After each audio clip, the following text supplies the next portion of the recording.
Nahmaduhu wa nusalli wa nusallimu ala rasulihil karim wa ba'd. A'udzu billahi minasy syaithanir rajim.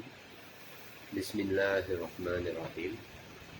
Walladzina amanu wa hajaru wa jahadu fi sabilillah walladzina awaw wa nasaru ulaika humul mu'minuna haqqan lahum maghfiratun wa rizqun karim. Saudara-saudara sekalian, ayat Al-Quran yang tadi saya baca, Allah Subhanahu wa Ta'ala menyatakan yang artinya dan orang-orang yang beriman dan berhijrah dan berjihad di jalan Allah Subhanahu wa Ta'ala, dan orang-orang yang memberi tempat kediaman dan memberi pertolongan kepada orang-orang muhajirin, mereka itulah orang-orang yang benar-benar beriman. Ulaika humul mu'minuna haqqan. Mereka memperoleh ampunan dan rezeki nikmat yang mulia. Jadi dakwah ini dibangun dengan adanya kerjasama antara orang-orang yang berhijrah, para sahabat muhajirin dan ansor, orang-orang yang menerima kedatangan mereka sehingga agama ini menjadi berkembang dengan adanya kerjasama usaha atas agama. Alladzina amanu wa hajaru wa jahadu fi sabilillah bi amwalihim wa anfusihim a'zamu darajatan 'inda Allah wa ulaika humul faizun. Orang-orang yang beriman dan berhijrah serta berjihad di jalan Allah Subhanahu wa Ta'ala dengan harta dan diri mereka, a'zamu darajatan 'inda Allah, itu lebih tinggi derajatnya di sisi Allah Subhanahu wa Ta'ala, dan itulah orang-orang yang mendapat kemenangan. Jadi mereka yang berjihad di jalan Allah Subhanahu wa Ta'ala dengan diri, harta, dan waktu mereka di jalan Allah Subhanahu wa Ta'ala, maka mereka adalah orang-orang yang mendapat kemenangan. Rob mereka, Allah Subhanahu wa Ta'ala, menggembirakan mereka dengan memberikan rahmat darinya, keridhaan Allah Subhanahu wa Ta'ala, dan surga. Mereka memperoleh di dalamnya kesenangan yang kekal. Mereka kekal di dalam surga untuk selama-lamanya. Sesungguhnya di sisi Allah Subhanahu wa Ta'ala pahala yang besar. Jadi ini keutamaan yang Allah Subhanahu wa Ta'ala berikan kepada orang-orang yang mujahadah di jalan Allah Subhanahu wa Ta'ala, korban diri dan harta mereka di jalan Allah Subhanahu wa Ta'ala. Walladzina jahadu fina lanahdiyannahum subulana wa innallaha lama'al muhsinin. Orang-orang yang berjihad untuk mencari keridhaan Allah Subhanahu wa Ta'ala, sungguh-sungguh dalam agama Allah Subhanahu wa Ta'ala, benar-benar akan kami tunjukkan pada mereka jalan-jalan kami. Dan sesungguhnya Allah Subhanahu wa Ta'ala benar-benar beserta orang-orang yang berbuat baik. Jadi orang-orang berjihad di Allah Subhanahu wa Ta'ala mendapat kemuliaan dari Allah Subhanahu wa Ta'ala. Waman jahada fa innama yujahidu li nafsihi innallaha laghaniyun 'anil 'alamin. Orang-orang yang, pada siapa yang berjihad, maka sungguhnya jihadnya itu adalah untuk dirinya sendiri. Sesungguhnya Allah Subhanahu wa Ta'ala benar-benar maha kaya, tidak memerlukan sesuatu dari semesta alam. Ya Yohanes, antumul fuqara, kamu yang fakir. Sedangkan Allah Subhanahu wa Ta'ala tidak memerlukan sesuatu. Allah Subhanahu wa Ta'ala yang maha kaya. Wallahu wal ghaniyul hamid. Allah Subhanahu wa Ta'ala yang maha kaya lagi maha terpuji. Saudara-saudara sekalian, disebutkan sesungguhnya orang yang beriman, walladzina amanu billahi wa rasulihi, orang-orang yang beriman hanyalah beriman kepada Allah dan Rasulnya, tsumma lam yartabu, beriman kepada Allah dan Rasulnya dan mereka tidak ragu-ragu lagi, tsumma lam yartabu wa jahadu, dan mereka berjihad dengan hartanya, wa jahadu bi amwalihim wa anfusihim, diri-diri mereka dan harta-harta mereka di jalan Allah. mereka itulah orang-orang yang benar dalam keimanan. Jadi orang-orang yang benar dalam keimanan itu cirinya adalah mereka bermujahadah, memperjuangkan agama dengan dirinya dan hartanya.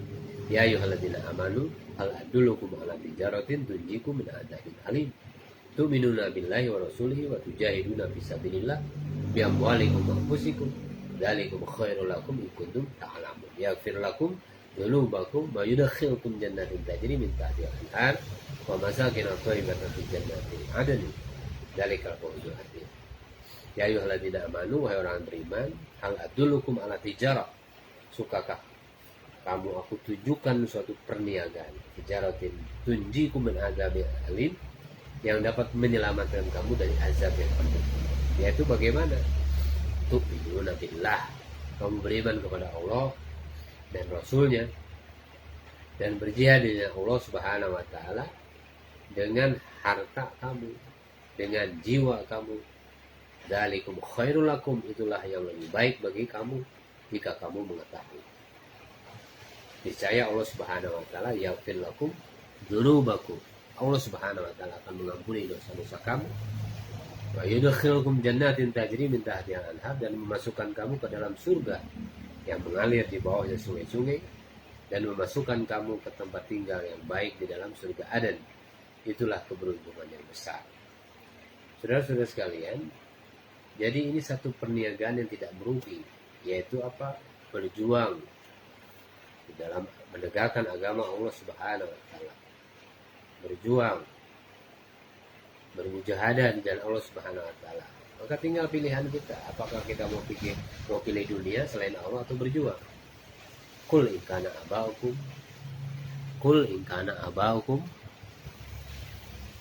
wa abnaukum wa ikhwanukum wa azwajukum wa ashiratukum wa amwalun yaqtarabtumuha wa tijaratun takhshawna kasadaha wa masakinu taradawnaha habba ilaikum minallahi wa rasulihi wa jihadin fi sabilihi atarabbasu hatta ya'ti Allahu bi amrihi wallahu la yahdil qaumal fasiqin.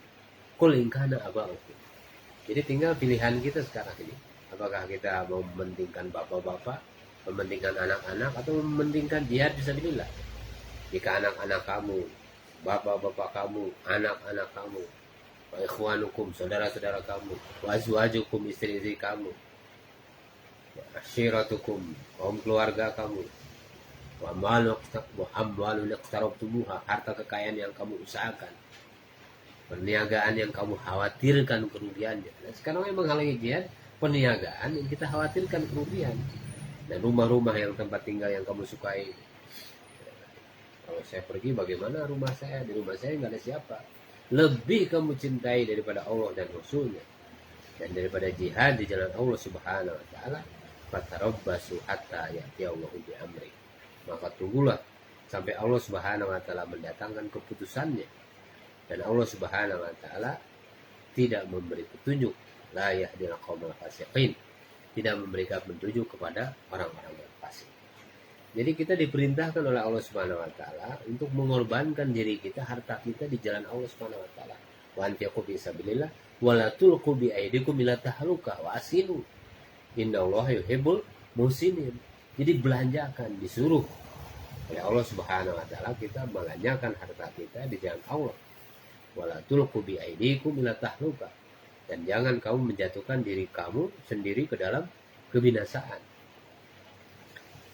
Wasinu, dan berbuat baiklah, karena sesungguhnya Allah Subhanahu wa Ta'ala menyukai orang-orang yang berbuat baik. Saudara-saudara sekalian yang dimuliakan oleh Allah Subhanahu wa Ta'ala, maka penting kita memikirkan sejauh mana usaha kita berkorban atas diri kita, harta kita di jalan Allah Subhanahu wa Ta'ala. Hidup ini adalah ujian daripada Allah. Ujian terhadap harta kita, ujian terhadap diri kita. Mau digunakan untuk apa? Mau digunakan di jalan Allah? Rasulullah SAW bersabda, ini penderitaan karena agama. Rasulullah menderita karena agama. Rasulullah SAW mengatakan, saya telah banyak dicekam oleh ketakutan di jalan Allah. Yang belum pernah seorang pun merasakan ketakutan seperti aku, kata Nabi SAW. Dan aku telah banyak diganggu, telah banyak disakiti di jalan Allah Subhanahu wa Ta'ala, yang belum pernah seorang pun diganggu, disakiti seperti aku, kata Nabi Sallallahu Alaihi Wasallam. Jadi untuk agama ini Rasulullah Sallallahu Alaihi Wasallam memberikan contoh penderitaan mujahadah dalam agama. Sungguh telah terjadi padaku, katanya, di mana selama 30 malam 30 hari berturut-turut aku dan juga Bilal tidak mempunyai makanan untuk mengisi perut. Hari ini kita perut kekenyangan. Coba kita lihat teman-teman kita di Palestina, Masya Allah, menderita karena agama. Kata Nabi, kecuali makanan sedikit yang dikepit di bawah ketiak Bilal, ya ini sangat sedikit. Nah ini orang-orang yang hidup dengan cara Nabi, Masya Allah, penderitaan karena agama, maka dia akan mendapat kegembiraan di surganya Allah. Pernah Rasulullah SAW dan keluarga beliau selama berturut-turut beberapa malam mengalami kelaparan karena tidak mendapati makanan. Jadi ini kelaparannya itu bukan karena dunia, bukan karena keadaan, tetapi karena agama dan kebanyakan roti yang mereka makan itu. Jadi tidak ada makanan, kelaparan karena tidak mendapatkan makanan. Jadi makan mereka itu roti dari tepung gandum yang kasar. Saudara-saudara sekalian yang dimuliakan oleh Allah Subhanahu wa taala. Ini penderitaan yang dialami Rasulullah sallallahu alaihi wasallam bersama keluarganya, sampai menderita. Berlapar-lapar untuk agama. Berlapar-lapar. Bukan berlapar-lapar untuk dunia, tapi berlapar-lapar untuk agama. Tidak pernah keluarga Nabi Muhammad Rasulullah SAW merasa kenyang dengan roti gandum dalam 2 hari berturut-turut sampai Rasulullah SAW wafat. Jadi Rasulullah SAW itu kelaparannya itu untuk umat, penderitaannya untuk umat. Semua penderitaan kesusahan umat itu ditanggung oleh beliau Sallallahu Alaihi Wasallam. Anas bin Malik radhiyallahu anhu menceritakan sesungguhnya Fatimah radhiyallahu anha pernah menghidangkan sekeping roti gandum kepada baginda Rasulullah sallallahu alaihi wasallam. Lalu Nabi sallallahu alaihi wasallam bersabda, "Inilah makanan pertama yang dimakan oleh ayahmu setelah 3 hari lamanya mengalami lapar." Hari ini kita kekenyangan sehingga begitu banyak makanan yang masuk ke dalam diri kita sehingga kita menderita penyakit. Ada orang penyakit gula, penyakit ini, penyakit itu. Itu sebetulnya karena banyaknya makanan yang masuk ke dalam dirinya. Contoh kehidupan Rasulullah SAW, Rasulullah berlapar-lapar. Tapi berlapar-laparnya untuk agama. Apakah ini, katanya? Fatimah menjawab, sekeping roti yang telah saya buat. Waktu itu disebutkan. Namun saya merasa tidak enak hati makan sendiri sehingga saya membawakan roti ini kepada engkau. Jadi waktu itu hadirin dimuliakan oleh Allah Subhanahu wa taala, maka kita betul-betul perlu menyadari bagaimana mujahadahnya penderitaan di Nabi sallallahu alaihi wasallam. Ketika itu makanan pertama yang dimakan oleh ayahmu selama 3 hari lamanya mengalami lapar. Allah di dalam hadis riwayat Ahmad dan Tabrani itu, dan dia menambahkan, lalu Nabi sallallahu alaihi wasallam bertanya, apakah ini? Dan ketika Fatimah memberikan roti itu, Fatimah radhiyallahu anha menjawab, sekeping roti yang telah saya buat, namun saya merasa tidak enak hati makan sendiri, katanya, sehingga saya membawakan roti ini kepada engkau. Kata Nabi, inilah makanan pertama yang aku makan. Jadi hadir dimuliakan oleh Allah Subhanahu wa taala. Hari ini kita sangat kenyang sekali. Sehingga kalau kita tidak makan dengan kenyang, kita tidak makan dengan enak, kita mencari makanan untuk memuaskan hawa nafsu kita. Allah. Kami bersama Rasulullah SAW berpandang bersama sahabat. Ketika itu beliau sedang menggali parit dan kami mengangkut tanahnya ke tempat lain.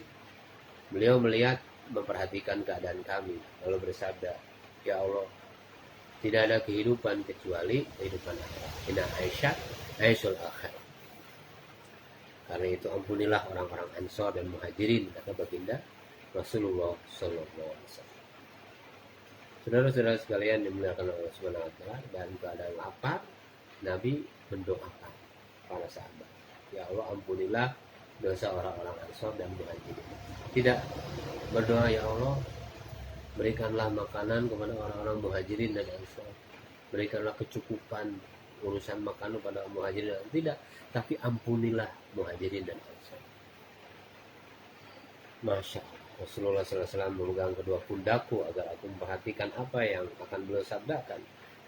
Kalau beliau bersabda, kata seorang sahabat, kalau tidak salah Abdullah bin Umar, kun fi dunya ka'annaka gharib. Hiduplah kamu di dunia ini seolah-olah kamu orang asing atau seorang musafir. Saudara-saudara dimuliakan Allah Subhanahu wa taala, kun fi dunya ka'annaka gharib. Jadilah engkau hidup di dunia seperti orang asing. Hiduplah di dunia ini seperti orang asing atau orang yang sedang melakukan perjalanan. Coba aja kita perhatikan orang yang dalam perjalanan musafir itu. Jadi sebentar saja musafir itu, sebentar saja dia kadang-kadang berteduh sebentar di satu pohon, akhirnya ditinggalkan lagi. Nah, itulah kehidupan dunia yang sementara. Rasulullah SAW bersabda, demi Allah, katanya, bukan kemiskinan yang aku takutkan atas kalian, tetapi yang aku takutkan atas kalian adalah tersebar luasnya keduniaan, tersebar luasnya harta benda pada kalian, sebagaimana telah tersebar luas pada orang-orang sebelum kalian. Jadi yang ditakutkan oleh Rasulullah bukan karena kemiskinan atau tidak adanya benda-benda, tetapi yang dikhawatirkan Rasulullah justru adanya kekayaan. Orang-orang dahulu ini mereka telah jatuh. Kalian sekarang berlomba-lomba kepada harta, sebagaimana dulu juga orang-orang dulu berlomba-lomba juga. Dan kemudian dunia itu melalaikan kalian, sebagaimana ia juga telah melalaikan mereka. Orang-orang dulu mereka tidak dilalaikan dengan dunia, mereka hancur. Jadi sebenarnya menghancurkan mereka itu adalah kecintaan mereka terhadap dunia. Lupa kepada akhirat, lupa kepada amal-amal agama. Rasulullah SAW bersabda, seandainya dunia ini bernilai di sisi Allah Subhanahu Wa Taala sebelah sayap nyamuk saja, niscaya Allah Subhanahu Wa Taala tidak akan memberi minum orang kafir walaupun hanya seteguk air. Tetapi dunia ini sekarang diburu-buru, dunia ini sekarang terus diusahakan, dunia ini dicari-cari terus. Nah, kalau ada kerugian sedikit saja bermasalah, bersedih karena kehilangan dunia. Tetapi akhirat kamu tinggalkan, agama kamu tidak perhatikan. Nah, pengorbanan untuk agama kita tidak buat, tapi pengorbanan untuk dunia terus saja berkorban untuk dunia, tapi tidak dapat juga dunia ini. Allah bahkan menyatakan keluarga Nabi Sallallahu Alaihi Wasallam ini 3 kali hilal dalam masa 2 bulan berturut-turut, berarti kan api ini tidak dinyalakan di rumah-rumah Rasulullah Sallallahu Alaihi Wasallam. Berarti sangat menderita aja kehidupan Nabi Sallallahu Alaihi Wasallam. Sampai untuk kehidupan keluarganya saja beliau tidak bisa menyalakan api di rumah-rumah Nabi Sallallahu Alaihi Wasallam. Wahai bibi, katanya, jika demikian apa asbab untuk mempertahankan hidup kalian?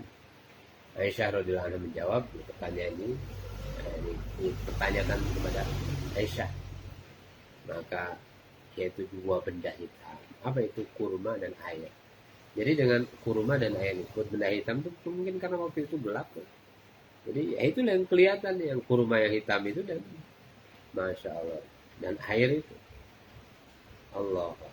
Saudara-saudara sekalian, maka hati kita ini kita betul bersihkan, bagaimana kita betul-betul memantapkan diri kita untuk senantiasa berada di jalan Allah Subhanahu Wa Taala, senantiasa ada di jalan Allah Subhanahu Wa Taala. Kalau ada di jalan Allah Subhanahu Wa Taala, kita ini akan selamat.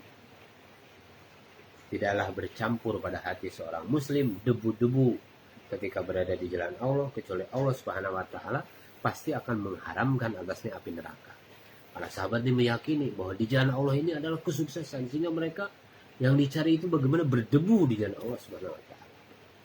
bagaimana korban di jalan Allah Subhanahu wa taala, mujahadah di jalan Allah Subhanahu wa taala, jihad mereka di jalan Allah Subhanahu wa taala.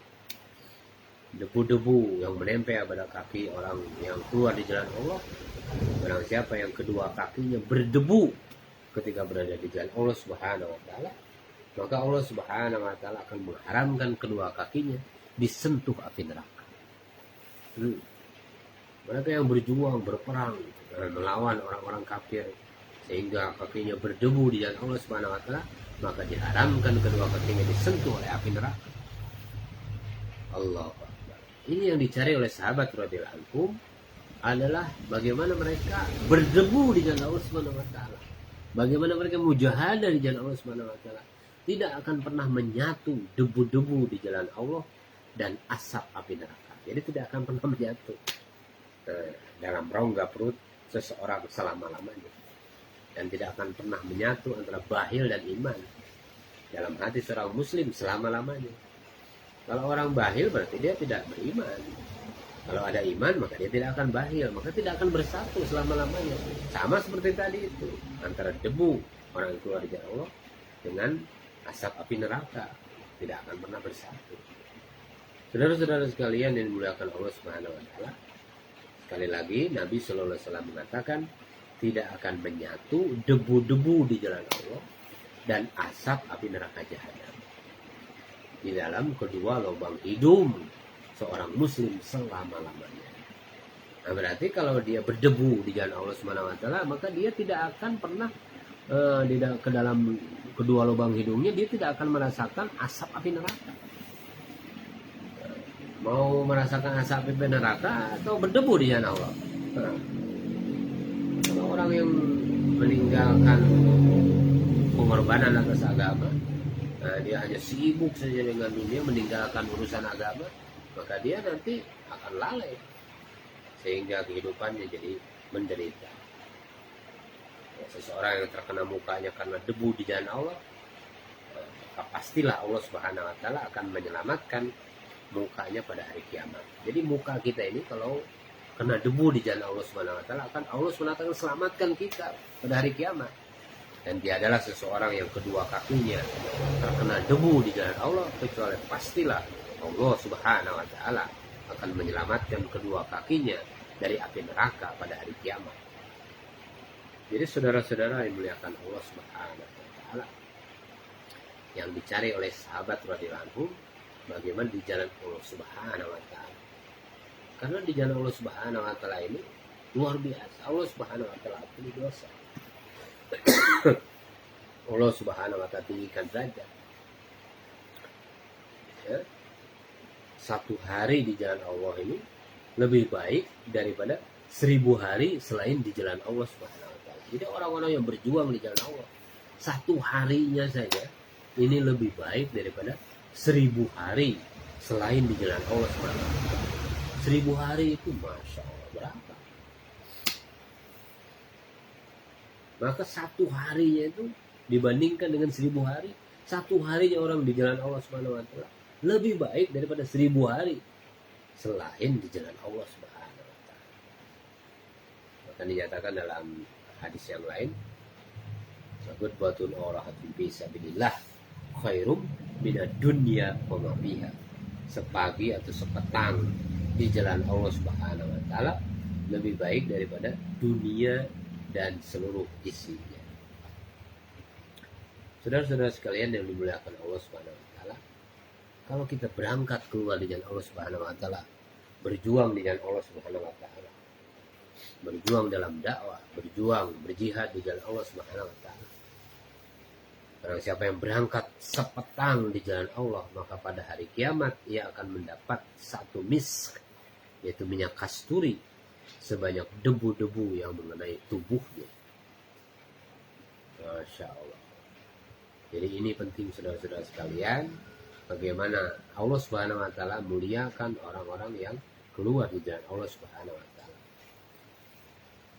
Saudara-saudara sekalian, Abu Hurairah radhiyallahu anhu menceritakan dalam satu perjalanan, salah seorang sahabat Nabi sallallahu alaihi wasallam telah berjalan melewati sebuah pegunungan yang padanya ini terdapat mata air kecil yang airnya tawar, airnya segar.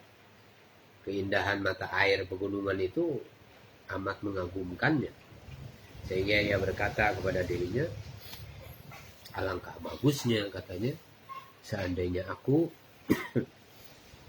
mengasingkan diri dari halayak ramai dan tinggal di pegunungan ini, tinggal di sini. Tetapi tidak mungkin aku melakukannya sebelum meminta izin kepada baginda Rasulullah SAW. Lalu ia pun menyampaikan niatnya itu kepada Rasulullah SAW. Maka Rasulullah SAW berkata, jangan kamu lakukan itu, karena sesungguhnya berdirinya seseorang di jalan Allah Subhanahu wa Ta'ala lebih baik daripada mengerjakan sholat selama 70 tahun di rumahnya. Allahu Akbar. Jadi, ulang lagi saudara-saudara sekalian, berdiri seseorang di jalan Allah, baru berdiri saja, berdirinya seseorang di jalan Allah lebih baik daripada mengerjakan sholat selama 70 tahun di rumahnya sendiri. Ya, coba bayangkan 70 tahun sholat di rumah. Allah Akbar. Tidak maukah kalian apabila Allah Subhanahu wa Ta'ala mengampuni dosa-dosa kalian dan memasukkan kalian ke dalam surga? Nah, maka ini yang dicari, diampuni dosa, masukkan ke dalam surga. Oleh karena itu berperanglah kalian di jalan Allah Subhanahu wa Ta'ala. Barang siapa yang berperang di jalan Allah Subhanahu wa Ta'ala selama masa antara dua perahan susu unta, yaitu maksudnya sesaat saja, maka wajiblah baginya surga. Jadi diwajibkan berperang bagi kamu itu, padahal perang ini sesuatu yang tidak kamu sukai, karena kamu boleh jadi kamu menyukai sesuatu padahal buruk bagi Allah, ya. Padahal buruk bagi kamu. Barangkali kamu tidak suka atau membenci sesuatu padahal baik bagi kamu. Allah yang mengetahui, kamu yang tidak mengetahui. Jadi kita nih kalau dalam keadaan perang, dalam keadaan berjuang, barang siapa yang terkena sakit kepala di jalan Allah, lalu dia ihtisab, dia mengharapkan pahalanya dari Allah atas sakitnya, maka diampuni dosa-dosa yang lalu. Jadi kalau selama kita berjihad, berjuang di jalan Allah Subhanahu wa Ta'ala, kita sakit kepala, diampuni dosa-dosanya oleh Allah Subhanahu wa Ta'ala. Kita dalam dakwah, kita sakit kepala, itu diampuni dosa-dosanya, asbab pengampunan dosa. Allah Akbar. Siapa saja dari hamba-hamba Allah yang keluar untuk berjuang di jalan Allah Subhanahu wa Ta'ala semata-mata mengharap keriduan Allah Subhanahu wa Ta'ala, maka aku menjamin, dalam suatu hadis dikatakan, aku menjamin untuknya bahwa aku akan mengembalikan dia ke rumahnya dengan memperoleh pahala dan ghanimah, harta rampasan perang. Dan jika aku mencabut ruhnya, maka aku akan mengampuni dosa-dosanya, aku akan merahmatinya dan memasukkannya ke dalam surga. Demikian dinyatakan dalam hadis qudsi. Saudara-saudara sekalian yang dimuliakan Allah Subhanahu wa Ta'ala, maka kita perlu bikin risau keadaan diri kita ini sejauh mana kita ini ada semangat. Makanya infiru khifafan wa siqala. Infiru khifafan wa siqala. Berangkatlah kamu dalam keadaan berat ataupun ringan, dalam keadaan suka ataupun dalam keadaan terpaksa, keluar di jalan Allah Subhanahu wa Ta'ala. Jadi maksud Allah Subhanahu wa Ta'ala memberikan kepada kita tuntunan untuk kita keluar di jalan Allah Subhanahu wa Ta'ala agar Allah Subhanahu wa Ta'ala memperbaiki iman kita. Nah, sekarang kita bicara iman kita ini lemah, sehingga kita tidak dapat mengamalkan perintah-perintah Allah Subhanahu wa Ta'ala. Jadi iman kita ini lemah. Jangankan untuk berjihad, jangankan untuk berdakwah, jangankan untuk berperang di jalan Allah Subhanahu wa Ta'ala. Untuk melangkahkan kaki ke masjid saja ini kita tidak mampu. untuk melangkahkan kaki ke masjid saja ini kita berat. Nah, jangankan untuk berperang, jangankan untuk berdakwah atau berjihad di jalan Allah. Nah, kita untuk bangun di malam hari saja untuk melaksanakan sholat di malam hari, padahal itu baik bagi kita, itu kita ini berat. Jangankan kita ini untuk berjihad, berperang, berjuang di jalan Allah Subhanahu wa taala. Kita ini untuk bersedekah saja, kita ini berat. Orang diberi oleh Allah Subhanahu wa taala harta kekayaan. Tetapi harta kekayaannya itu walaupun banyak, dia tidak ada kemampuan. Berat dia untuk beribadah haji, berat dia untuk umroh. Nah, jadi kita melaksanakan satu amalan ini karena taufik daripada Allah Subhanahu wa taala. Karena itu yakinkan dalam diri kita la haula wala quwata illa billah. Tidak ada daya dan upaya, tidak ada daya dan kekuatan kecuali dengan pertolongan Allah Subhanahu wa taala. Maka kita ini perlu usaha iman untuk sampai kepada tadi tahap kita tidak ada kemampuan untuk berjuang di jalan Allah Subhanahu wa taala. Maka kita harus dimulai dari pembinaan iman kita. Qul in kana aba'ukum wa abna'ukum. Qul in kana aba'ukum wa abna'ukum wa ikhwanukum wa azwajukum wa ashiratukum wa amwalun iqtaraftumuha wa tijaratun tahsawna kasadaha wa masakinun tardawna ahabba ilaikum.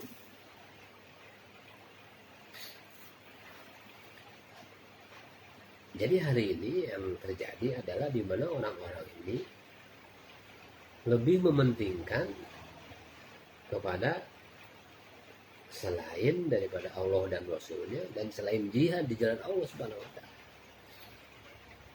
Sehingga apa yang terjadi kehinaan yang ada pada diri umat ini karena meninggalkan jihad tadi, meninggalkan dakwah tadi, meninggalkan perjuangan untuk agama. Jadi agama ini kalau tidak diperjuangkan, maka agama ini akan hilang. Hanya disebutkan intan surullah yang surukum. Apabila kamu menolong agama Allah Subhanahu wa taala, maka Allah Subhanahu akan menolongmu. Jadi kita harus buat usaha. Makanya dimulai dari tadi pembinaan iman. Iman ini harus kita perbaiki. Ya ayyuhalladzina amanu aminu. Wahai orang-orang yang beriman, berimanlah kamu. Jadi maksudnya orang yang beriman supaya memperbaiki imannya. Memperbaiki imannya. Karena iman itu tadi turun naik. Bahkan iman akhir zaman ini, umat akhir zaman itu adalah keluar masuk. Pagi beriman, sore kufur. Sore sudah tidak beriman lagi. Sorenya beriman, besok paginya sudah tidak beriman lagi. Jadi kita ini keimanan ini terkesan dengan suasana, terkesan dengan keadaan-keadaan, terkesan dengan benda-benda, terkesan dengan panas, dingin, sehat, iman kita meningkat. Tapi ketika ditimpa dengan sakit, iman kita menurun. Ada orang yang ditimpa sakit, imannya naik. Tapi ketika ditimpa sehat, tadi imannya menurun. Jadi ada suasana dan keadaan. Imannya ini tidak bisa istiqomah. Oleh karena itu, aminu beriman kepada Allah, sumastaqim. Kemudian kita istiqomah. Ya ayyuhalladzina amanu taqullaha wa qulu qawlan sadida yuslih lakum a'malakum. Oleh karena itu hadirin muliakan oleh Allah Subhanahu wa taala, kita sampaikan lagi qawlan sadida, kalimat-kalimat dakwah, mengajak kepada iman, mengajak kepada perbaikan iman. Maka dengan kita menyampaikan dakwah perkara iman ini di dalam majelis-majelis iman, atau kita bicara dengan orang lain tentang masalah iman ini, maka Allah Subhanahu wa taala akan memperbaiki iman kita. Yuslih lakum a'malakum. Allah Subhanahu wa taala akan perbaiki amal-amal kita. Allah Subhanahu wa taala akan perbaiki sholat kita. Allah Subhanahu wa taala akan perbaiki zikir kita. Allah Subhanahu wa taala akan perbaiki ilmu kita. Allah Subhanahu wa taala akan perbaiki akhlak kita. Allah Subhanahu wa taala akan perbaiki ikhlas kita. Allah Subhanahu wa taala akan perbaiki pikir kita, risau kita atas agama. Jadi dengan adanya kita menyampaikan kata-kata yang baik. Waman asanu qawlan mimman da'a ila Allah. Perkataan siapakah yang lebih baik? Perkataan siapakah yang paling baik itu selain daripada mengajak kepada Allah Subhanahu wa taala.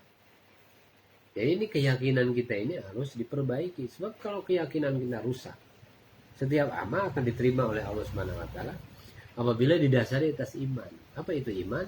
Iman ini adalah satu kekuatan dalam diri kita yang menggerakkan seluruh anggota badan kita untuk mentaati perintah Allah Subhanahu wa taala ikut cara Rasulullah sallallahu alaihi wasallam. Maka perlu diusahakan iman itu. Belum kita sampai kepada amalan-amalan, apalagi disuruh berperang, apalagi disuruh berjihad,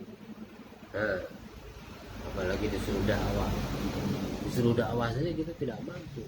Kalau pergi untuk urusan dunia, walaupun 2 tahun, dia tidak berat. Tapi kalau disuruh keluar di jalan Allah Subhanahu wa taala 4 bulan, maka dia kaget. 4 bulan. Padahal pergi untuk dunia 2 tahun, 8 tahun. Beberapa puluh tahun tidak kembali kepada keluarganya. Untuk urusan dunia, orang-orang juga seperti bilang tidak apa-apa. Tapi untuk urusan agama, baru ditinggal 2 bulan, baru tinggal 40 hari saja, atau 4 bulan saja, maka timbul mereka ini tidak paham, disalah-salahkan. Artinya apa? Tidak meyakini agama, tidak meyakini usaha atas agama. Bahwa agama ini harus diusahakan, bahwa agama ini harus diperjuangkan, bahwa iman ini harus kita perbaiki. Hari ini kita merasa sakit pada badan kita. Kalau timbul rasa sakit dalam badan kita, maka kita harus obati. Nah sekarang yang sakitnya tuh iman. Maka perkara iman ini kalau sakit badan mungkin mati selesai, ya kan? Tetapi kalau sakit iman itu ke bawah ke kubur, dibawa nanti ke mahsyar, mizan, sirat. Nanti masya Allah kalau imannya sakit maka harus dia dioperasi dulu, harus dibakar dulu di dalam api neraka. Oleh karena itu saudara-saudara sekalian, maka usaha atas iman itu adalah usaha yang paling penting. Oleh karena itu kita dakwahkan perkara ini, dakwahkan perkara iman ini supaya iman ini wujud dalam diri kita. Kita berhajat semuanya kepada iman, kepada perbaikan iman. Saudara-saudara sekalian yang dimuliakan Allah Subhanahu wa taala, Allah Subhanahu wa taala memberikan kepada kita ini kalimat la ilaha illallah Muhammadur Rasulullah SAW. Yakinkan dalam hati, keluarkan kebesaran-kebesaran makhluk dari hati kita, masukkan kebesaran-kebesaran Allah, keyakinan yang benar terhadap Allah SWT ke dalam hati kita. Nah, keluarkan dulu kebesaran-kebesaran makhluk dari hati kita, baru nanti iman ini wujud dalam diri kita. Muhammadur Rasulullah SAW, kita harus meyakini bahwa ini adalah satu-satunya jalan yang mendatangkan kesuksesan, kejayaan, kemuliaan di dunia dan di akhirat. Tidak ada lagi caranya kecuali dengan cara baginda Rasulullah Sallallahu Alaihi Wasallam. Nah, kalau kita mengikuti cara selain baginda Rasulullah Sallallahu Alaihi Wasallam, maka pasti dan pasti akan rugi. Akan rugi. Ruginya bukan di akhirat, tapi di dunia juga rugi kalau tidak ikut cara Nabi Sallallahu Alaihi Wasallam dalam hal apapun. Oleh karena itu, saudara-saudara sekalian, qul in kuntum tuhibbunallah fattabi'uni. Nah, jika kamu benar-benar mencintai Allah Subhanahu wa taala, fattabi'uni. Nah, sekarang kita ini mahabbah kepada agama, cinta kepada Allah Subhanahu wa taala. Saya juga beriman kepada Allah, tapi tunjukkan imannya itu bagaimana? Tunjukkan iman itu dengan cara mengikuti baginda Rasulullah SAW. Kecintaan kepada Allah itu ditunjuki, ciri indikatornya itu adalah kecintaan kepada Rasulullah SAW. Qul in kuntum tuhibbunallah fattabi'uni. Jika kamu benar-benar mencintai Allah Subhanahu wa taala, fattabi'uni, maka ikutilah aku. Siapa? Ikuti Rasulullah sallallahu alaihi wasallam. Wa in tuti'uhu tahtadu. Apabila mengikuti dia, mengikuti baginda Rasulullah sallallahu alaihi wasallam, maka akan mendapat hidayah. Wa in tuti'uhu tahtadu. Akan mendapat hidayah. Jadi hidayah ini datang dalam diri kita ini apabila ikut cara Rasulullah.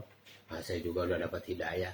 Tapi kalau kamu tidak mengikuti cara Nabi Sallallahu Alaihi Wasallam, ukuran hidayah atau dapat hidayah itu ukurannya mana? Ukurannya itu kalau kita ini mengikuti sunnah-sunnah Rasulullah Sallallahu Alaihi Wasallam, nah berarti itu dia dapat hidayah. Kalau kita masih jauh daripada sunnah-sunnah Nabi Sallallahu Alaihi Wasallam, maka kita ini jauh daripada hidayah, jauh daripada sunnah, jauh daripada hidayah. Saudara-saudara sekalian, maka kita muliakan baginda Rasulullah Sallallahu Alaihi Wasallam, pikir Rasulullah Sallallahu Alaihi Wasallam, cara hidup Rasulullah Sallallahu Alaihi Wasallam, kemudian kerja Rasulullah Sallallahu Alaihi Wasallam, perjuangan Rasulullah Sallallahu Alaihi Wasallam. Kalau kita ikuti, maka kita akan bersama dengan baginda Rasulullah Sallallahu Alaihi Wasallam. Man ahya sunnati faqad ahabbani wa man ahabbani kana ma'aya fil jannah. Man ahya sunnati, barang siapa yang hidupkan sunnahku, berarti dia cinta kepadaku. Jadi cinta kepada Rasulullah Sallallahu Alaihi Wasallam itu adalah cirinya itu adalah menghidupkan sunnah baginda Rasulullah Sallallahu Alaihi Wasallam. Saudara-saudara sekalian yang dimuliakan Allah Subhanahu Wa Taala, wa man ahabbani kana ma'aya fil jannah. Barang siapa yang mencintaiku, kana ma'aya fil jannah, bersama-sama dengan baginda Rasulullah Sallallahu Alaihi Wasallam. Saudara-saudara sekalian yang dimuliakan Allah Subhanahu Wa Taala, yang kita pikirkan ini bagaimana cara hidup Rasulullah itu wujud dalam diri saya, dalam keluarga saya, anak-anak saya. Nah, kalau saya punya tetangga, ingin seperti tetangganya baginda Nabi Sallallahu Alaihi Wasallam. Kalau saya punya kawan, saya ingin seperti kawannya baginda Nabi Sallallahu Alaihi Wasallam. Jadi selalu dinisbatkan kepada Rasulullah Sallallahu Alaihi Wasallam. Ini sukses, kejayaan, kebahagiaan manusia. Kalau saya punya istri, ingin seperti istrinya baginda Nabi Sallallahu Alaihi Wasallam. Kalau saya punya anak, ingin anak saya seperti anaknya baginda Nabi Sallallahu Alaihi Wasallam. Nah, kalau saya punya mertua, ingin seperti mertuanya baginda Nabi Sallallahu Alaihi Wasallam. Kalau saya punya menantu, ingin seperti menantunya baginda Nabi Sallallahu Alaihi Wasallam. Jadi ini uswatun hasanah. Dalam segala kehidupan kita senantiasa dinisbatkan kepada baginda Rasulullah Sallallahu Alaihi Wasallam. Nah, ini akan sukses apabila kita ini taat pada Allah dan taat kepada Rasul. Inilah ya, akan hakikat kejayaan, kesuksesan, kebahagiaan itu apabila kita mentaati perintah Allah dan sunnah baginda Rasulullah Sallallahu Alaihi Wasallam. Saudara-saudara sekalian yang dimuliakan Allah Subhanahu Wa Taala, Allah Subhanahu Wa Taala memberikan kepada kita iman kepada Rasulullah, iman kepada Allah, iman kepada Rasulullah. Ini adalah hiasan pada diri kita. Wa zayyinhu bi qulubina wa karih ilana al-kufra wa fusuqa wal isyan. Allahumma ij'alna minal rasyidin. Minta kepada Allah Subhanahu Wa Taala supaya menjadi orang-orang yang diberi petunjuk oleh Allah Subhanahu Wa Taala. Allahumma habib ilainal iman. Jadi diberi kecintaan kepada iman. Allahumma habib ilainal iman, diberi rasa cinta kepada iman. Apa itu iman? La ilaha illallah Muhammad Rasulullah. Ada kecintaan kepada Allah, cinta kepada Rasulullah sallallahu alaihi wasallam. Allahumma habib ilainal iman wa zayyinhu fi qulubina, sehingga jadi hiasan di hati kita.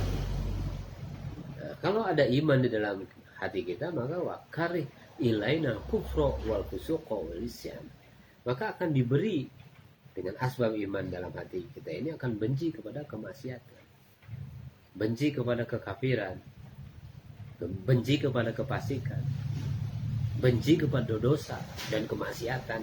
Ini otomatis apabila telah wujud kecintaan kepada Allah dan Rasul. Dengan adanya kecintaan kepada Allah dan Rasulnya, maka kita akan mudah melakukan amal-amal soleh. Dan amilan solehan min dzakarin aw untha wa huwa mu'min falanuhyiyanahu hayatan thayyibah. Diberinya kehidupan yang baik itu awalnya itu ada dia iman dulu. Man amila solehan min dzakarin wa huwa mu'min. Ya, dia dalam keadaan iman. Maaf saudara-saudara. Gatal dari tadi.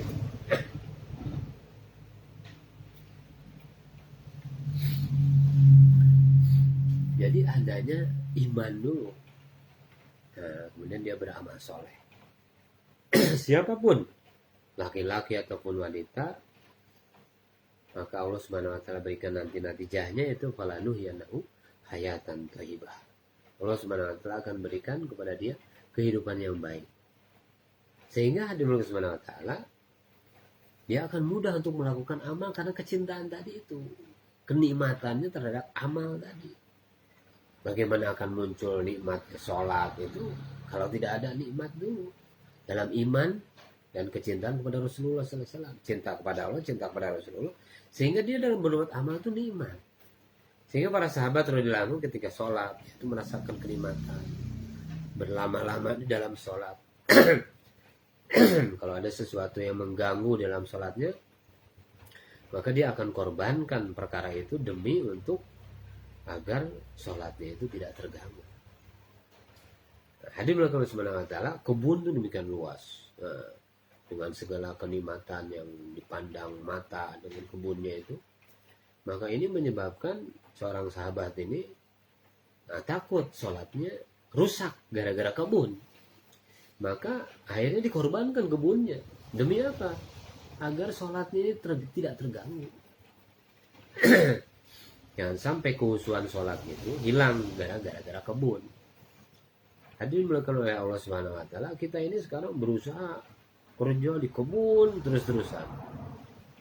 Kerja di pabrik terus-terusan sampai dikorbankan sholat. Mengorbankan sholat untuk kebun sekarang nih. Mengorbankan sholat untuk pabrik. Mengorbankan sholat untuk toko. Dianggap sholat ini akan mengganggu bisnis saya.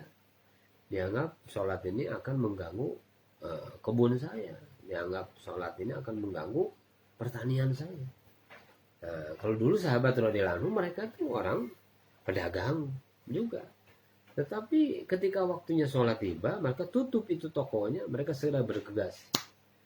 Maka dinyatakan oleh Aisyah radhiyallahu anha, Rasulullah SAW ini, masya Allah, orang yang paling baik akhlaknya, orang yang paling baik sifatnya kepada manusia, dalam muamalah muasyaratnya ini kepada setiap orang itu.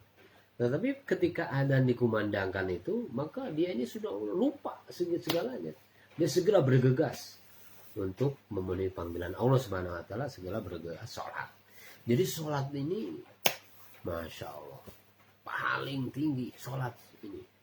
Sholat ini paling utama. Amal yang pertama kali dihisab oleh Allah Subhanahu wa taala di hari kiamat adalah sholat. Kalau sholatnya baik, maka seluruh amal akan baik. Kalau sholatnya buruk, maka seluruh amalan juga akan buruk. Jadi kalau sholatnya diperiksa dulu sudah baik ini, maka yang lain-lain akan baik amalnya. Sholatlah kamu, maka sholat itu akan memperbaiki kehidupan kamu. Nah, tetapi kalau sholat kita rusak, maka kehidupan kita pun akan rusak. Hadirin Allah Subhanahu wa taala, kehidupan kita ini sekarang ini terjadi kerusakan di mana-mana karena apa? Sholatnya tidak baik, sholatnya tidak benar, tidak ikut cara Nabi Sallallahu Alaihi Wasallam.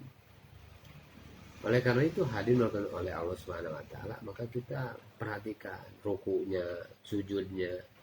Nah, kalau para sahabat radhiyallahu anhum, mereka merasakan kenikmatan dalam sholat sehingga mereka sujud.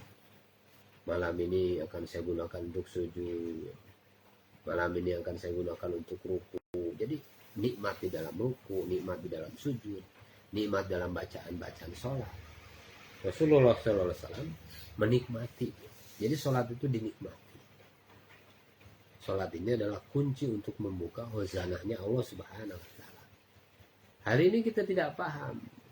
Khazanah itu adalah gudang-gudang perbendaharaan Allah Subhanahu wa taala. Dulu para sahabat, kalau mereka ada masalah, mereka segera bergegas untuk sholat. Masalah apapun yang dialami. Seorang sahabiah, anaknya meninggal, maka dia langsung mengadu kepada Allah, ya Allah, saya takut terjadi fitnah karena sebab saya masuk Islam.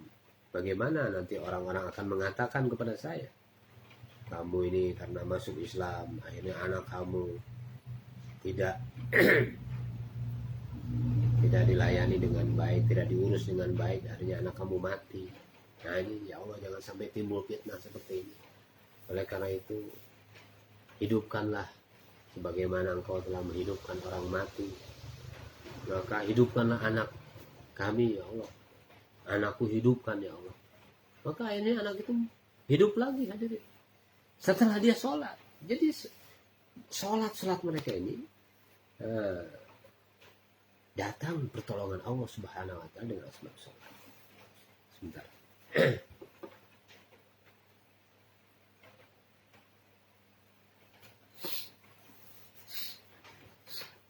Jadi sholat mereka ini sholat yang membuka huzanah Allah Subhanahu wa Ta'ala. Sholat ini mi'rajnya orang yang beriman. Jadi Rasulullah SAW itu mi'raj. Jadi mi'raj. Maka kalau orang yang beriman ini memahami bahwa ini sedang lagi mi'raj dia itu. Maka bagaimana dia memikirkan dunia? Dia sedang mi'raj. Tapi hari ini apa yang terjadi? Pikiran kita kemana-mana. Bacaan kita ini tidak paham. La taqrabus shalah wa antum sukara hatta ta'lamu ma taqulun. Jangan kamu dekati salat sehingga sampai kepada kamu mengerti apa yang kamu ucapkan. Hadirin oleh Allah Subhanahu wa Ta'ala ini tidak paham dengan bacaan kita sendiri. Sehingga pikiran kita pun kemana tidak menjiwai. Ya kalau makan itu tidak terasa nikmat makan, pikiran kemana-mana. Nah, demikian juga sholat, kita tidak menjiwai sholat kita, tidak merasakan nikmat di dalam sholat kita. Nah, pikiran kemana-mana. Nah, tidak memahami juga bacaan apa yang kita baca. Nah, minta kepada Allah. Allahumma warhamni wajbuni warfa'ni warzuqni. Nah, minta kepada Allah, ya Allah beri rezekilah aku. Tapi pikirannya kemana-mana, padahal dia butuh dengan rezeki dari Allah Subhanahu wa Ta'ala. Padahal rezeki itu diminta dari sholat tadi, doa kepada Allah. Kita duduk di antara dua sujud itu. Rabbik firli warhamni wajburni warfa'ni warzuqni wahdini wa'afini wa'fu anni. Belum lagi ketika doa iftitah, bacaan iftitah. Allahumma ba'in baini wa baina khataayaya kama ba'atha baina masyriqi wal maghribi. Jadi minta kepada Allah supaya dijauhkan daripada dosa dan kesalahan sebagaimana Engkau jauhkan antara masyriq dan maghrib. Nah inilah pentingnya sholat ini kita memahami. Sehingga nanti akan tercapai apa yang maksud daripada sholat tadi untuk mencegah daripada perbuatan keji dan munkar. Jadi kalau seseorang ini sholat, tapi sholatnya itu tidak menjauhkan dirinya daripada perbuatan keji dan munkar, lam yajdad minaullahi la bu'da. Maka sholatnya akan semakin menjauhkan dirinya dari Allah Subhanahu wa Ta'ala. Oleh karena itu saudara-saudara sekalian yang dimuliakan Allah Subhanahu wa Ta'ala, maka kita pikirkan bagaimana sholat kita itu naik kepada Allah Subhanahu wa Ta'ala.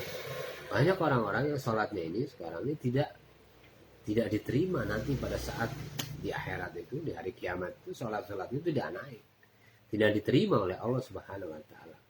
Oleh karena itu maka usaha kita itu sebetulnya adalah usaha untuk memperbaiki sholat. Hari demi hari kita tingkatkan kualitas sholat kita, baik secara dohir ataupun batin sholat kita. Dohirnya itu bacaan Al-Fatihahnya, bacaan rukunya, sujudnya, ya.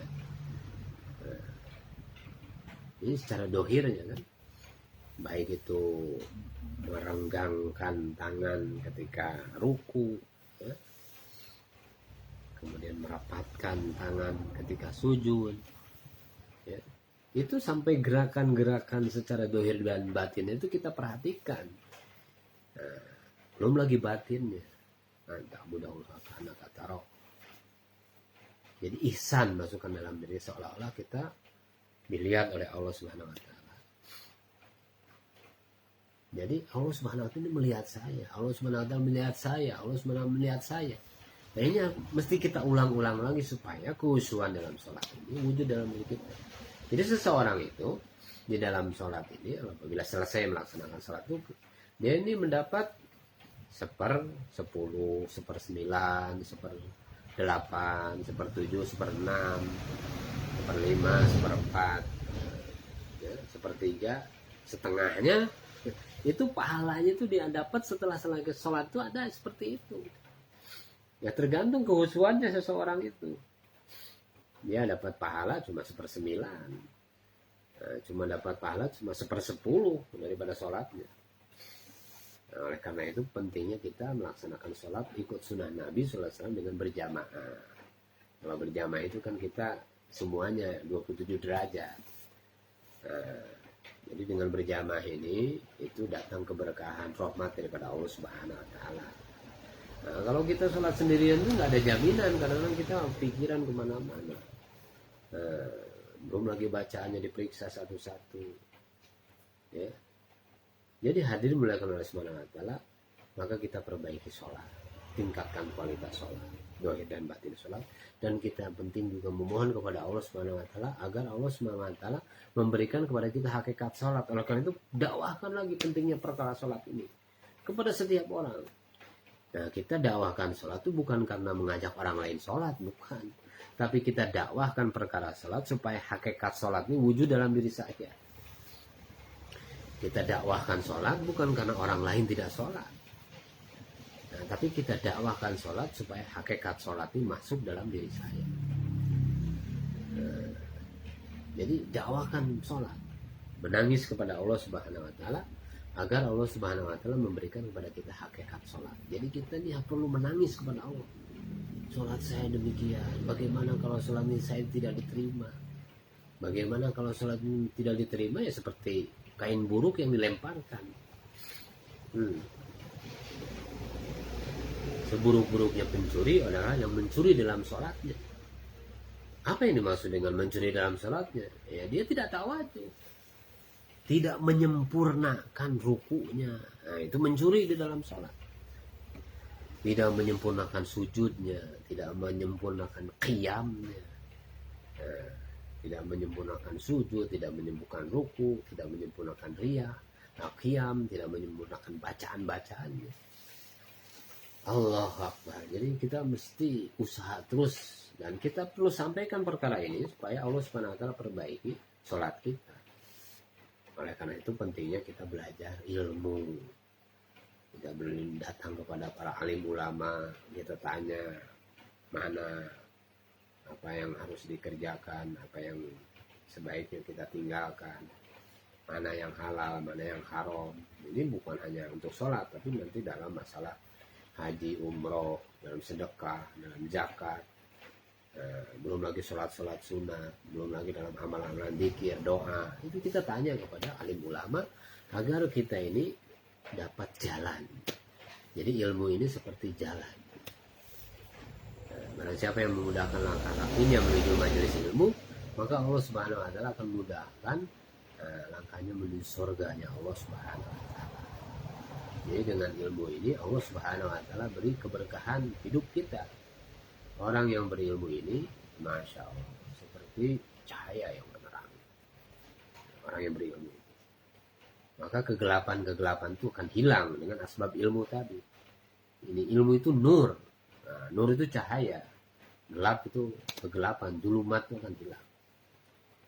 Maka kita ini tadi beberapa hadis tadi kita pelajari, jangan sampai menjadi orang yang dia hanya pandai atas ilmu saja, tapi dia tidak ada usaha untuk mengamalkannya, atau dia mengatakan tapi dia kerjakan. Atamuruna nasa bil birri wa tansawna anfusakum wa antum tatluna kitab afala ta'qilun. Maka kamu suruh orang berbuat kebaikan sedangkan kamu melupakan dirimu sendiri. Wa antum tatluna kitab, padahal kamu membaca kitab. Afala ta'qilun, apakah kamu tidak berpikir? Saudara-saudara sekalian dimuliakan Allah Subhanahu Wa Taala, maka perlu hati kita diterangi dengan ilmu. Nah, ilmu ini adalah jalan untuk menuju Allah Subhanahu Wa Taala. Dengan ilmu ini maka akan kita dapatkan namanya ma'rifat, hakikat ilmu itu. Ya, ma'rifat, takut kepada Allah Subhanahu wa taala, mengenal Allah Subhanahu wa taala. Mengenal Allah dan mengenal perintah-perintah Allah. Mengenal Allah Subhanahu wa taala, mengenal sunnah-sunnah Nabi sallallahu alaihi wasallam. Bagaimana suasana dan keadaan saya melakukan ini karena ilmu, karena perintah Allah dan cara Nabi sallallahu alaihi wasallam, itu namanya ilmu. Apa yang Allah Subhanahu wa taala kehendaki dari saya ketika saat ini? Apa yang Rasulullah sallallahu alaihi wasallam inginkan pada diri saya pada saat ini?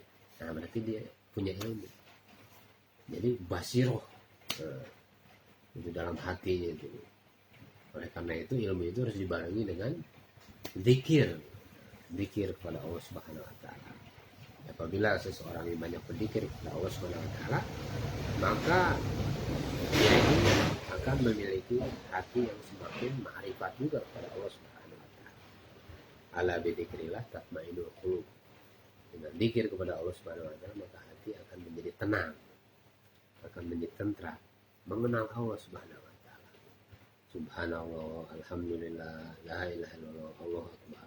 Allah Subhanahu wa taala akan jauhkan dari dia sifat munafik. Surga ini ada 8 pintu. 1 pintu dikhususkan untuk orang yang banyak berzikir kepada Allah Subhanahu wa taala. Barang siapa yang lidahnya senantiasa basah menyebut Allah Subhanahu wa taala, maka dia akan masuk ke dalam surga dengan tersenyum-senyum. Saudara-saudara sekalian, saat di sholat, ilmu dan zikir ini kita harus jaga semua amalan, masyarakat kita, yaitu dengan akhlak. Bagaimana perbuatan kita, kebaikan kita, orang lain terjaga dari keburukan lisan kita dan keburukan anggota tubuh kita. Jangan sampai kita tidak menunaikan hak-hak saudara-saudara kita. Sesungguhnya orang-orang yang masuk ke dalam surga adalah orang yang paling baik akhlaknya. Yang surga yang tinggi itu diisi atau dipenuhi oleh orang-orang yang akhlaknya sempurna. Maka kita usaha terus agar akhlak kita diperbaiki oleh Allah Subhanahu wa taala. Jaga lidah, jaga lisan kita. Min husnil islamil mar'i tarkuhu ma la ya'nihi. Sebaik-baik Islam seseorang adalah yang menjauhkan diri daripada perkataan dan perbuatan yang tidak ada manfaatnya. Maka kita jauhi daripada membicarakan aib keburukan orang lain. Karena walaupun kemanapun tetap saja orang lain itu akan terlihat aibnya. Terlihat keburukannya, saudara kita akan terlihat keburukannya,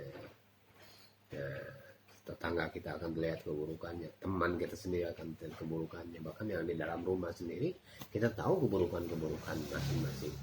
Maka sebaik-baik kita adalah yang menyembunyikan keburukan tadi. Karena siapa yang menyembunyikan aib sama muslim, maka Allah Subhanahu wa taala akan tutup aibnya di dunia dan di akhirat. Ini mungkin perkataan ini kita ulang-ulang lagi, kita dakwahkan lagi, kita sampaikan lagi supaya sifatnya wujud dalam diri kita, sehingga kita mampu menyembunyikan aib saudara-saudara kita. Hadirin Allah ini yang membuat amalan-amalan kita, muamalah masyarakat ini terjaga dengan cara yaitu melakukan amal ini, yaitu jaga akhlak, jaga lisan, jaga sikap, mengucapkan salam, memberi makan, sehingga nanti dengan asbab kita mengucapkan salam, bersilaturahmi, kemudian juga memberi makan kepada orang lain, maka Allah Subhanahu wa taala akan persiapkan dalam diri kita, yaitu masuk ke dalam surga Allah Subhanahu wa taala. Ahli surga. Dengan asbab kita memberikan keselamatan kepada orang lain. Jadi ciri iman itu dibawa ke dalam akhlak. Jangan sampai kita bicara iman tapi akhlaknya tidak terjaga. Saudara-saudara sekalian yang dimuliakan oleh Allah Subhanahu wa taala, kemudian timbul kelemahan lagi, akhlaknya bagus tapi imannya tidak ada, akhlaknya bagus tapi dia tidak sholat. Banyak yang terjadi. Akhlaknya bagus, baik orangnya, sabar, senantiasa ramah kepada orang lain, bicara lembut, tapi tidak sholat. Masya Allah. Saudara-saudara yang dimuliakan oleh Allah Subhanahu wa taala, maka ini kita harus agama sempurna. Maka kita sampaikan secara sempurna, secara kamil imaniyah, ibadah, muamalah, muasyarat dan akhlak ini sempurna kita kerjakan, sempurna kita sampai dan sempurna kita dakwahkan supaya sempurna agama ini wujud dalam diri kita. Nah, yang penting itu adalah ikhlas. Ya. Allah SWT tidak melihat darah dan dagingnya, tetapi yang dilihatnya adalah keikhlasan ketika menyampaikan, keikhlasan ketika kita menyembelih binatang itu. Luhumuha wala dimauha wala tianalu taqwa minkum. Yang kita lihat dalam ketakwaan dalam hati kita. Allah SWT akan menerima satu amalan apabila amalan itu dikerjakan dengan ikhlas. Oleh karena itu, maka kita perbaiki keikhlasan kita. Dalam setiap amal kita semata-mata karena Allah Subhanahu wa taala. Jangan sampai dicampuri riya, mencari ketenaran, sum'ah, mencari pujian daripada selain Allah, makhluk-makhluk Allah Subhanahu wa taala, atau mencari ketenaran. Kita semata-mata beramal karena Allah Subhanahu wa taala. Ada orang yang dia bersedekah, saya pokoknya akan bersedekah pada ini malam ini dan saya akan berikan kepada orang yang pertama kali saya temui. Maka dia bersedekah kepada orang pencuri. Maka besoknya orang ramai mengatakan, wah tadi malam katanya ada orang yang bersedekah. Nah, tapi sedekahnya jatuh kepada pencuri. Maka dia menjawab, Masya Allah, balakal hamdu. Segala puji bagi Allah. Ya Allah, bagi engkau lah segala puji. Nah, kemudian besoknya dia bersedekah lagi. Saya mau bersedekah sekarang dan saya akan menemui satu orang. Kemudian ternyata sedekahnya itu jatuh kepada seorang pelacur. Allah Akbar. Besoknya ramai orang mengatakan ternyata sedekah diterima oleh seorang pelacur. Maka orang tadi yang bersedekah mengatakan Allahumma lakal hamd. Kemudian dia tetap saja dia bersedekah, saya besok nanti bersedekah lagi besok malam. Kemudian saya akan memberikan ini memberikan sedekah kepada orang yang pertama kali saya temui. Maka yang pertama ditemui malam itu adalah orang kaya. Masya Allah. Hadirin dimuliakan oleh Allah Subhanahu wa taala. Besoknya ramai lagi. Ada tadi malam katanya kejadian ada yang menerima sedekah orang kaya. Ya Allah, bagaimana dengan sedekah saya? Karena dia ikhlas, maka Allah Subhanahu wa taala terima. Dengan asbab sedekahnya ikhlas tadi, maka jadilah pencuri dapat hidayah, demikian juga pelacur dapat hidayah, dan juga dengan asbab daripada sedekahnya ikhlas ini, maka orang yang kaya pun dapat hidayah. Wah, saya dikasih sedekah ini. Padahal saya punya harta kekayaan ini. Kenapa saya tidak bersedekah ini? Malah saya yang dapat sedekah ini. Oleh karena itu saya mau sedekahkan harta saya untuk agama Allah Subhanahu wa taala. Ini yang menjadikan orang-orang kaya. Jadi saudara-saudara sekalian, maka penting kita ini memikirkan bagaimana agama wujud pada diri kita. Agama sempurna dalam diri kita ini dengan cara dakwah tadi. Jadi maksud dakwah ini adalah kita memperbaiki iman, ibadah, muamalah dan akhlak kita. Dan kita berjuang di jalan Allah Subhanahu wa taala agar Allah Subhanahu wa taala sebarkan hidayah seluruh alam. Para sahabat radhiyallahu anhum mereka terus berjuang di jalan Allah Subhanahu wa taala sehingga agama bertebaran di seluruh alam. Sehingga kita menyaksikan di belahan manapun di dunia ini orang-orang masuk Islam. Nah, hari ini hadirin Allah Subhanahu wa taala, tanggung jawab kerja ini adalah tanggung jawab kita. Rasulullah Sallallahu Alaihi Wasallam telah meninggal, para sahabat juga sudah tidak ada. Tetapi kerja Nabi, kerja sahabat ini menjadi tanggung jawab kita. Oleh karena itu hadirin melihat Allah Subhanahu wa taala perlu pikir risau bagaimana orang selamat. Nah, kalau tidak ada dakwah, bagaimana orang akan mengenal Allah? Bagaimana orang tidak akan mengenal Rasulullah Sallallahu Alaihi Wasallam? Nah, bagaimana mereka akan kenal kepada akhirat? Hari ini gelap dalam pandangan mata mereka. Yang terlihat itu secara dohir saja pandangan dunia. Maka kalau yang namanya kebahagiaan itu ada dunia ini. Mereka tidak kenal dengan akhirat, tidak kenal dengan agama, tidak kenal dengan Rasul. Coba kalau tidak mereka kenal, kemudian mereka mati. Nah, mereka akan sengsara selama-lamanya di akhirat. Oleh karena itu kita perlu pikir risau seperti tadi disampaikan, kerisauan Rasulullah SAW pengorbanan atas agama adalah demi untuk umat.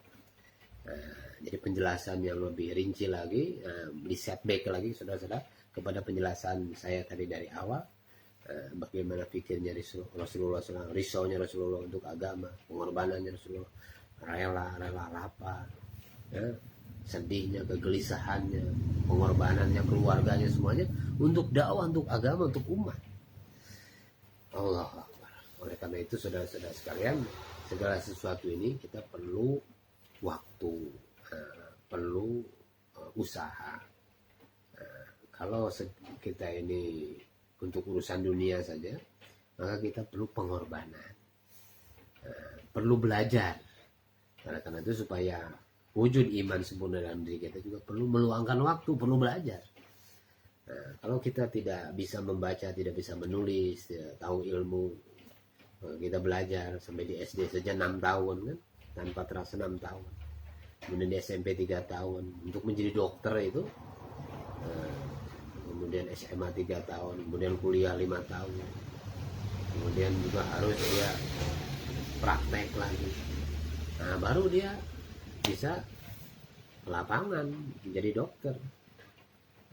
Ini untuk agama perlu juga kita luangkan waktu di jalan Allah Subhanahu wa taala, perlu belajar. Oleh karena itu waktu, hadirin Allah Subhanahu wa taala, ini akan menjadi penyesalan bagi setiap orang. Kenapa waktu di dunia ini dia tidak digunakan untuk di jalan Allah Subhanahu wa taala? Ini waktu yang sangat berharga. Sedangkan kematian ini akan datang pada diri kita. Maka luangkan waktu selama kehidupan kita ini, seumur hidup kita ini 4 bulan saja kita keluar di jalan Allah Subhanahu wa taala untuk belajar iman, belajar agama.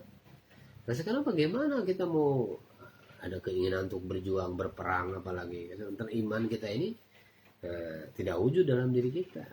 Tapi kalau sudah iman ada dalam diri kita, itu merasakan kelezatan seperti sahabat radhiyallahu anhum. Mereka itu waktu walaupun masih muda, mereka itu ingin dianggap sebagai orang dewasa karena ingin keluar di jalan Allah, karena ingin berjihad di jalan Allah. Orang-orang yang tua tidak dikatakan, oh kamu sudah tua, Pak, jangan keluar, jangan berjihad. Abu Ayyub Al-Ansari mengatakan, oh saya dengan ketuaan saya ini udah waktunya saya, makanya harus sungguh-sungguh saya untuk keluar di jalan Allah Subhanahu wa taala. Wala tulqu bi aydikum ila tahluka. Jangan kamu binasakan dirimu ke dalam kebinasaan. Kata Abu Ayyub Al-Ansari, saya lebih tahu tentang maksud daripada ayat itu. Wala tulqu bi aydikum ila tahluka, ini jangan kamu jangan kamu lemparkan diri kepada kamu ke dalam kebinasaan. Jadi dulu orang-orang muhajir Ansor gitu, mereka ini kan dalam pertanian mereka. Nah sekarang ini mereka sibuk di dalam pertanian. Mereka ingin meluangkan waktu karena mereka senantiasa berjihad terus di jalan Allah Subhanahu wa taala. Nah sekarang saya ingin menggunakan waktu saya ini untuk pertanian. Maka dinyatakan di dalam ayat Al-Quran itu, wala tulqu bi aydikum ila tahluka. Abu Ayyub Al-Ansari ini kan seorang Ansor. Saya lebih tahu tentang maksud daripada ayat itu, kata Abu Ayyub Al-Ansari. Jadi maksud jangan jerumuskan diri kamu ke dalam kebinasaan itu, kamu sibuk dalam pertanian, sibuk dalam perdagangan, melupakan jihad di jalan Allah Subhanahu wa taala, melupakan perjuangan atas agama. Oleh karena itu saudara-saudara sekalian, maka kita renungkan dalam diri kita sejauh mana sekarang pengorbanan kita untuk agama. Silakan sesuai dengan kemampuan masing-masing. Kalau ada kemampuan untuk berperang, silakan berperang, berjihad. Untuk berdakwah, silakan berdakwah. Nah, kalau untuk bersedekah, kalau untuk berdakwah, untuk fisabilillah, dengan untuk mengajar dan sebagainya, menyampaikan agama, berjuang di jalan Allah Subhanahu wa taala sesuai dengan kemampuan kita masing-masing dan sesuai dengan tingkat kepahaman kita masing-masing. Maka Allah Subhanahu wa taala akan melihat daripada amalan kita. Maka kita usaha terus menerus bagaimana dakwah ini menjadi maksud hidup kita. Nah, kita buat dakwah, umur kita hanya sebentar, Pak. hanya sebentar, hanya sementara, 60-70 tahun setelah itu kita tinggalkan dunia ini, tinggalkan istri, tinggalkan anak, tinggalkan keluarga kita hanya sampai di tempat penguburan. Setelah itu tidak akan bisa menemani kita. Yang menemani kita itu adalah amal-amal kita. Jadi apabila kita luangkan waktu di jalan Allah SWT untuk berjihad di jalan Allah SWT, maka nama kita akan harum. Orang-orang yang keluar di jalan Allah Subhanahu wa taala, maka dia mati syahid di jalan Allah Subhanahu wa taala, maka dia mati dengan tersenyum. Nah, kalaupun dia mengeluarkan darah, maka darahnya itu harum. Jadi inilah pentingnya kita ini senantiasa buat pengorbanan untuk agama Allah Subhanahu wa taala. Semoga Allah Subhanahu wa taala meringankan saudara-saudara sekalian dan Allah Subhanahu wa taala beri kepahaman kepada kita insyaallah. Subhanallah bihamdihi, subhanakallahumma bihamdika, asyhadu an la ilaha illa anta, astaghfiruka wa atubu ilaik.